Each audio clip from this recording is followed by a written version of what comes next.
सुमित खरबंदा जी, आपका इसमें क्या एनालिसिस है? ये जो फैक्ट जितने भी निकलकर सामने आ रहे हैं, ये किस तरीके की मानसिक स्थिति है? जैसे आप देख रहे हैं कि अगर किसी की दीवारों पर ये इस तरह के चित्र बने हों, बड़े बड़े, चारों तरफ शराब की खाली बोतलें बिखरी हुई हों, तो आप क्या अनुमान लगाएंगे वो किस तरह का व्यक्ति है? As a mentalist and as a जी, हिप्नोसिस एक्सपर्ट मैं यही कहूँगा कि साइकोलॉजिकल डिसऑर्डर है। माइंड जिस तरीके से हम लोग सोचते हैं और जो पॉजिटिव थॉट्स दिमाग में आते हैं, ये बिल्कुल उसको रिप्रेजेंट नहीं करता है। मैं यही कहूँगा कि अगर एक इंसान इस ऑर्डर में इस तरीके को सोचता है, इस ट्रैक पे चलता है, तो ज़रूर इसका एक्सपोजर वायलेंस की तरफ है, ज़्यादा मार-धाड़ और इस वायलेंस की तरफ फोकस ज़्यादा है। और हो सकता है कि उनके इंटेंशंस जो अभी हमें हमारे सामने आए हैं कि ये एक मर्डर हुआ और ये सब, इन सब से इंस्पिरेशन कह सकते हैं कि ये एक माइंड को सेटिस्फैक्शन देने की चीज़ें हैं कि या जो मैं जिस ट्रैक पे जा रहा हूँ, जो काम करने जा रहा हूँ, ये मुझे उस चीज़ को सहूलियत, ये मुझे उस चीज़ को आराम देती हैं, मेरे दिमाग को आराम देती हैं। तो ये सब चीज़ें उस चीज़ को दिखाती हैं। इंसान क्या करता है, भगवान की जो पूजा करता है, देखिए भगवान और शैतान जो मैंने पढ़ने में आया है, दोनों साथ साथ जी, एग्जिस्ट करते हैं। तो भगवान को जो पूजते हैं वो लोग भी हमारे बीच हैं, जो शैतान को पूजते हैं वो भी हमारे बीच है।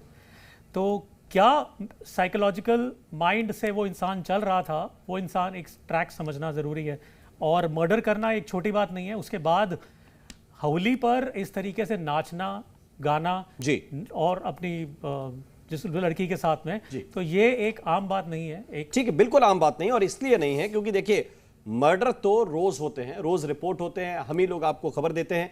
लेकिन इसमें मसला, डॉक्टर मिश कपूर जी, मैं आपसे यह समझना चाहता हूं कि किसी व्यक्ति का मर्डर करना, मर्डर दूसरे प्लेस पर हुआ, उसका सिर और दोनों बाजू, दोनों हाथ काटकर, कलाइयां दोनों काटकर दूसरे घर पर लेकर जाते हैं जहां पर यह साहिल नाम का लड़का रहता है। ये बॉडी पार्ट्स अपने दूसरे घर पर लेकर जा रहा है, फिर वहां पर यह बताने की कोशिश कर रहा है लड़की को कि तुमने जो हत्या नहीं, तुमने जो वध किया है वो ठीक किया है, तुम्हें डरने की जरूरत नहीं है।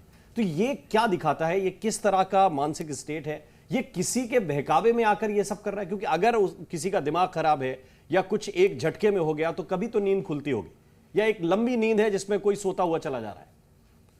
देखिए, जैसा कि अभी डॉक्टर साहब ने भी बताया कि ये मनोवैज्ञानिक रोगी है जी, वो नशा भी करता है और बहुत हद तक उसका जो जीन, जो जेनेटिक, हम जो डीएनए बोलेंगे, वो भी उसके लिए जिम्मेदार है। जो उसके जीन्स हैं जो पीढ़ी दर पीढ़ी ट्रांसफ़र होते हैं, वो भी इस तरह की चीज़ों के लिए जिम्मेदार होते हैं। तो बहुत सारे अध्ययनों के दरवाजे खुल गए हैं और बहुत सारे अध्ययन मुझे लगता है कि इस दिशा में होने चाहिए, क्योंकि एक अपनी चीज़ को मैं बस ये पालूँ, मैं क्या ना कर लूँ और मुझे ये करना है।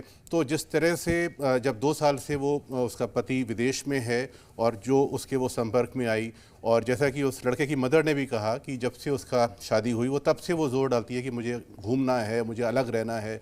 तो इस तरह के जो एक हमारे जो एक न्यूक्लियर फैमिली की कोई डेफिनेशन अब रह नहीं गई है, और जो हमारे मर्यादाएं, हमारी संस्कृति, हमारा कल्चर, सब कुछ ख़त्म होता जा रहा है। वो चाहे सोशल मीडिया हो, वो चाहे इंटरनेट का जो इतना ज़्यादा हम उसकी जकड़ में आ गए हैं वो हो, और हमारा अपना एक मानसिक स्थिति और एक हमारा जेनेटिक स्ट्रक्चर, तो सब कुछ मिला के यहाँ पर मुझे दिखाई दे रहा है कि ये एक कहानी बन रही है। बहुत सारी चीज़ें हैं और आप जैसे लोग इस पे अध्ययन भी करेंगे ताकि आगे कोई ऐसे मानसिक रोगी हों तो उनका वक्त पे इलाज हो सके।